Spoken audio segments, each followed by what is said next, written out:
through his own business connections, he had connections to people that were actually kind of close to Bush. Sure. And so at one point, we think Karl Rove specifically gave Hatfield the cocaine arrest story because of Hatfield's own criminal past, so that they could then discredit Hatfield, discredit the book, and discredit the entire topic of Bush and cocaine, which would be unsavory to middle America. Maybe it's okay with you, a New Yorker, but... Now, getting to your role in this is interesting just to talk about it. We could spend a half hour talking about it. Sure.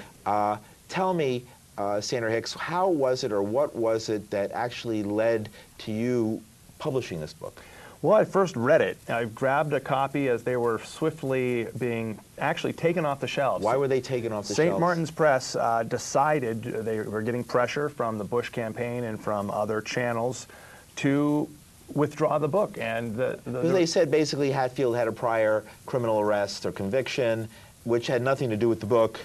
Or anything to do with writing the book. And Hatfield himself didn't play his hand perfectly either. But at one point, the vice president of St. Martin's Press says, they're heat, they're furnace fodder. So essentially saying we are burning, she literally said that to the New York Times, promising to burn the books. And it sounds kind of like Nazi Germany, big piles of books being burnt. Thinking like 8 years later, what people have said and what we went through with George Bush and 2 wars and all the destruction and how he lost, his party lost so miserably in the last election, it's sort of funny when you look back in history and see how people acted as if George Bush was really an honorable, great guy, and in fact, he's now heralded as one of the 3 or 4 worst presidents in American history. It's true, and I know you and I are very curious about the truth about 9/11, and as soon as 9/11 happened, I had already taken a leave of absence from Soft Skull Press, and Jim Hatfield was dead. He had committed what was probably a suicide down south, although who knows. And so I was in the middle of taking a break, but I wanted to say to the world, wait, go back and read Fortunate Son. It's got the Bush-Bin Laden connection. How can we as a society be using Bin Laden as a scapegoat when Bin Laden himself denies doing 9/11, and any student of the entire whole history of the Bush family knows about the Bush Senior's connections to the Carlyle Group, to the Bin Laden Construction Company, and how young W. Bush in '77 took 50 grand from Salim bin Laden and Khalid bin Mahfouz. So what do you think? 9/11, was it an inside? Was it an inside job? Was 9/11 an inside job? Absolutely, it was an inside job, and you can prove that through controlled demolition or by studying the CIA's. Now you came because didn't you were more of you more followed the idea of, let's say, put forward in the Looming Towers with Peter Lance's books. At first, I thought we would discuss this in two very different books. Looming Tower is not Peter Lance's book. Looming Tower was the Pulitzer Prize winning book by that New Yorker guy. And Peter Lance has done, I think, a better job than the Looming Tower guy, but not as complete. But yeah, I did a book in 2005. The idea that it was not so much a inside job or a government conspiracy, but it was a result of government incompetence, I'll tell you this, unwillingness. In the context of the Fortunate Son experience and being on 60 Minutes and getting a little taste of mainstream media acceptance, I have to admit that I thought the best way to put the truth forward would be a bit conservative. I made this mistake, I think. But I, had been through this whole major media roller coaster, and I thought, in my hubris and pride, that I knew a few things about how to get media and how to position yourself. But really, what I didn't know is that the 9/11 truth topic is so taboo to mainstream media that even if you imply that maybe they knew about it in advance, and then let's look at this and let's look at. I mean, my book. Well, if you're talking about 9/11 truth, what's your book? My book is called The Big Wedding, and The Big Wedding. The Big Wedding, and on the surface, on the back cover, it says, "Did the Bush White House allow 9/11 to happen?" And so sometimes people accuse me of being like a limited hangout, or he only goes halfway. But if you actually read the book, it's pretty impossible, even in 2005, to not conclude that I don't think something extremely foul, extremely criminal, and extremely treasonous. We got to remember that word, treason, Paul. There's only one crime that's defined in the U.S. Constitution, and that's treason. Okay. Now, I want to, rather than get into discussing the details of what the truth and what the lie would be if there was a 9/11 truth, what is the 9/11 lie? It begs the question. Let's jump to recently. Now, you recently resigned a position you had at the Huffington Post. That's right. Why, Sander Hicks, did you resign that position? Censorship. I was tired of being censored at Huffington Post. How is Huffington Post censoring the work of Sander Hicks? Well, they have a policy, an editorial policy, that they will not allow the publication of anything that could be deemed a conspiracy theory. Now, I know you've studied the Kennedy. I know exactly. It's an undefined term. Legally, you can't really legislate it without defining your Isn't that what terms. investigative reporters? I mean, investigative reporters of the New York Times are always working on what you were on conspiracies. It's true. But conspiracy is a. That's obviously different from the ideology of conspiracy. Yeah, I think it's really just what they call conspiracy theory is really a topic that makes people uncomfortable. And they're out of their need for comfort, or they're longing for a lost sense of comfort in this world, which, believe me, I empathize with. But we must have courage, we must have heart, and we must have strength to go forward and confront the biggest evils of our time. And that's what I think the Huffington Post is either unwilling or is deliberately, willfully choosing not to do. So they censored Governor Jesse Ventura when he tried to talk about 9/11. They said, no, we don't. What did you say exactly that got censored? Really, it's really quite mild and marginal. All I did, I went to the Ground Zero Mosque and the Park 51 project and interviewed people outside. It's on your website, by the way. It's on SanderHicks.com. Tell folks where that is. SanderHicks.com. That's SanderHicks.com, and check it out. You get some free video there. There's some songs by Rebel Moon, my band, and so you can see this video. Interesting site. Thanks. Yeah, very interesting site. But this was a man-on-the-street interview. Great to talk to New Yorkers, both pro and con, the Park 51 Muslim Community Center. We had one guy talk about Building 7, the mysterious third building to fall that day. My editor put that in, and I thought it was good. But I was, just being a good journalist and asking questions about it. It wasn't condoning but just because of that little snippet being in, the Huffington Post wouldn't do a blog post that included references to this video. Yeah, it's completely insane. It's completely over the top. But back to what I was going to say. Okay. With the Kennedy assassination, our culture has never really been able to confront the truth about who killed who killed John Kennedy and then who killed After all, Kennedy. it was you and me. I don't think it was you and me. In fact, we have a you Rebel mean Moon song. You mean the Rolling Stones are wrong? We have a Rebel Moon song that says it was not you and me. Yeah. Okay. That the same people that killed RFK killed JFK. And what most people don't remember is that the House Select Committee in '77 that was investigating, that actually there was so much pressure from the 60s because the Warren Commission report really answered no questions that people felt were basic questions. And the King assassination. So RFK, and then you were also interested, I don't know if you considered the assassination of the senator from Minnesota. Yeah, I did. I published a book about it, actually, Senator Paul Wellstone. That was the first book that Vox Pop published, actually. But the House Select Committee in '77 did conclude that there was a conspiracy to kill John F. Kennedy. So the Huffington Post really has no logic on their side to legislate internally to go up against the spirit of the First Amendment, which is essentially let them talk. Talk doesn't hurt, So. Right. Well, to add to the conversation, but that we all know that in actual fact, you had I don't think the blacklist might not be as blatant as it was 50 years ago, but there's a blacklist today. I mean, you ran right into it. I mean, your work as a journalist in a professional, nationally syndicated medium was truncated because you wanted to say something they didn't want to hear. Absolutely. The blacklist, I think, has gotten 300% more harsh under Obama. And really? And Cass Sunstein. Right. Cass Sunstein, he's the White House official with the Department of the Office of Regulatory Affairs and Information Management, I believe. And he published a paper a couple years ago that just came to light earlier in this year in January, in which he says that the government should infiltrate the conspiracy movements, the truth movements. He said that government should actually infiltrate and disrupt the real-time political... So that means it's having an effect? Yeah, I think so. Right. Now, what does that have to do with the birther movement, with people who are saying that Obama is not a Christian, as if that matters, that he's not an American citizen, which technically would mean he couldn't be president of the United States? I mean, what are those, the Tea Party stuff, is that a separate thing from this? I mean... I don't dismiss all of this inquiry, this skepticism, and I think it's a liberal media mistake to just completely sweep away all of the angst and anger and feelings of betrayal you know, I think there's lots of people, left, right, and center, who really wanted hope and change and something different from the intense corruption of Bush and Cheney, and thought that anybody but these guys would be better. But I'm not so certain we got somebody that's better. And what really bugs me is his insouciant, you know, this untroubled nature, this cool he has. Well, didn't he say the recession's over last night? Ah. Great. Well, I don't see that. I don't see it either. I don't see the numbers either. It's not what they talk about in the New York City Department of Education, that's for sure. Right, right. And so I think questions about Obama's birthplace are legit. You know, there are people in Kenya who celebrate the shrine to Obama. And I don't know if that's legit or not. I haven't personally researched it. But darn it, Paul, in this country, we need more investigative journalists to actually go and find out the truth rather than dismissive conclusions. Making gods out of our leaders and then getting on our knees and praying to them and not having any critical thought at all. Yeah, absolutely. And you're always going to be disappointed if you make a politician into a god.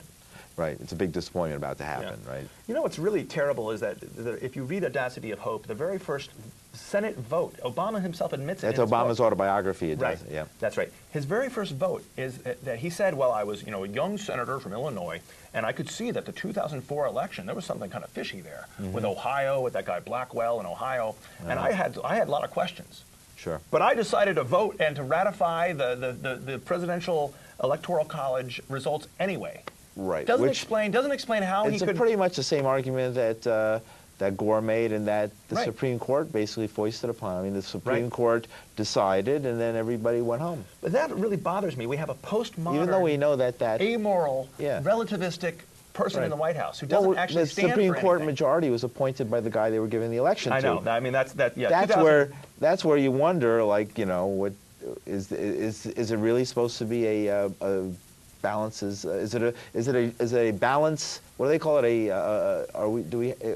Checks and balances. Checks and balances system, or is it a balance of terror?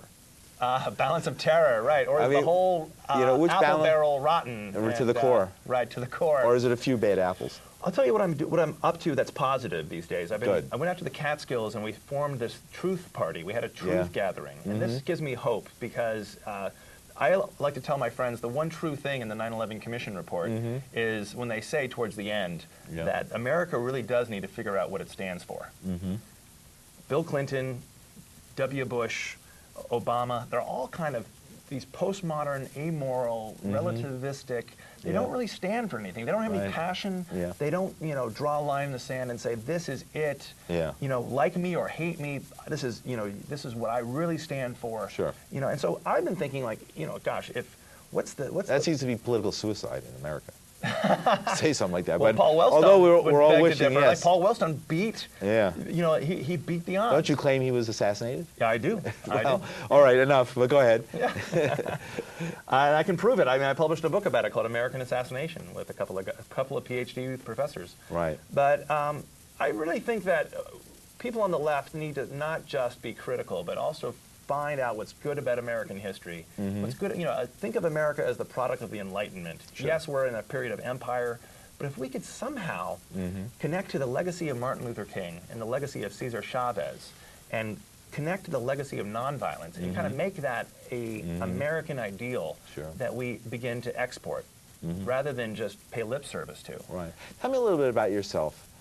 How did you come to have the politics you do? Give us a little bit about your background, your growing up, how you came to be Sander Hicks. Okay, well, I obviously am sort of a politics junkie. Right. By the way, I'm Paul DiRienzo. This is my guest, Sander Hicks. You're listening to Let Them Talk. Joni Musi will be back with us next week. We're in a beautiful new studio tonight, and we have to thank the whole crew here at MNN for doing a great job and helping us out. And let's continue on. You were saying. Great. Thanks, yeah. And your website. Yeah, my website is sanderhicks.com. Okay, and you see his name right there on the screen, comes up every once in a while. Oh, great. sanderhicks.com. Perfect. I was born and raised in the D.C. suburbs, and politics are kind of in my blood. I was raised in a multiracial family, did a lot of adoptions. Sure. I was a model United Nations guy in high school, you know, kind of like foreign policy and learning about international relations in the DC area. Blood. Being the son of a World Bank economist didn't hurt. So you got to travel, see the world? He did. Yeah, I'll tell you about it, right? Yeah. No, I traveled a lot actually in high school with the clarinet. I played clarinet and got to go on these high school tours. I sold a lot of cheese and fruit door to door to make money for these tours and stuff. So in some ways, I think that's how I got to be a pretty good salesman. Is like selling the crates of oranges. Right. And what brought you to New York? really the Gulf War. Politically, I was at this college down in Virginia, a small kind of, actually not small, but more like a factory, small-minded factory kind of state school. Gulf War happened. There wasn't enough revolutionaries for my tastes. Yeah. So at that time, Love and Rage, the anarchist newspaper, was happening up here. Fifth Estate was happening out in Detroit, and the Shadow, the Tompkins Square thing was happening. Right, '89. We talked on this show a lot about World that. War III Illustrated was a huge inspiration for me. So I was like, that's what I want. And and plus, we used to drive through the East Village, and my parents would just freak out. They would see the gas station, that big Circle A and all the steel. Like right there. They used to be on used to be on Avenue B and 2nd Street. I remember. I love that. Right. Unfortunately, there's a condo with a CVS in the basement. Right. Oh well. Right.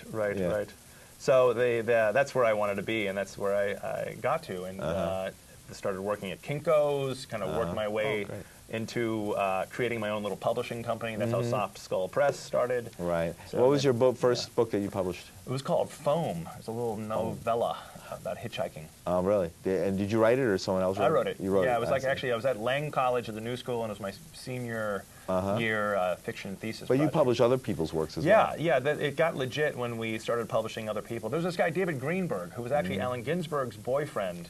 He was my age, and he was also a singer-songwriter in the anti-folk scene. I was playing music with Latch in the anti-folk scene. So just like with Greenberg was a great networker, and we just like met a ton of people through Allen's connection. So he introduced me to Lee Ronaldo from Sonic Youth, and then that happened. Then we got the Michael Stipe book. I see. So, Right. So I see how the connection. That's very interesting. You came in through the scene, and now you're part of that scene, the East Village scene, really. Right. And then, so you were publishing, and then you moved on to other things from publishing. I mean, Soft Skull exists. Soft Skull still exists. It does. It does. It got acquired by a larger company, and it's now kind of like a division of still a pretty cool company. And then you went on to do what after that? I actually got really good at carpentry out in Long Island. Right, you have your box somewhere. Yeah, I got my toolbox here toolbox, right now. there it is over there, right. That's what I do when I'm We can show you the gigs. toolbox if you want.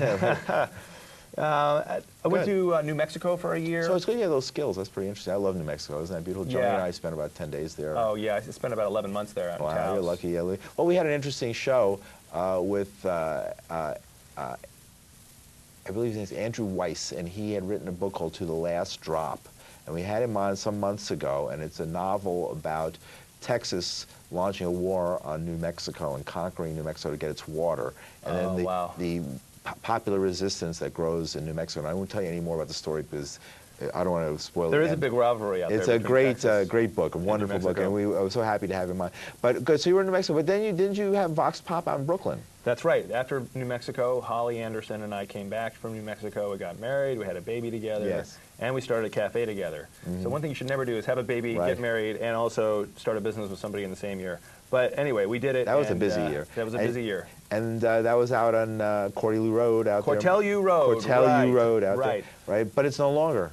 Unfortunately, no. I'm sorry to hear that. Yeah, I know. It's kind of crazy. It was there for a while, though. You had it for a couple years. It was it lasted about 6 or 7 years. Yeah. And it was quite a neighborhood happening, coffee shop and happening place out Fair there. Trade coffee. At one point, there was an IWW organized workforce. Industrial workers of the world. Lots of live events. Right. Lots of there were book publishing, book selling. We published a newspaper at one point called the New York Megaphone. Right. I remember that. Yeah. So it was quite a full-service coffee shop in the neighborhood. And at one point, you worked with us on a book. We published The Zenith Secret the together. Zenith Secret, right. I edited this book. Quite a job. It's a fascinating book. And unfortunately, it's not really widely distributed, but it purports to have the true story of the Kennedy assassination. And I think the motivation of the Kennedy assassination by the one person. Of all the books you've heard that tell the story, here was somebody who was there. His name is Bradley E. Ayers.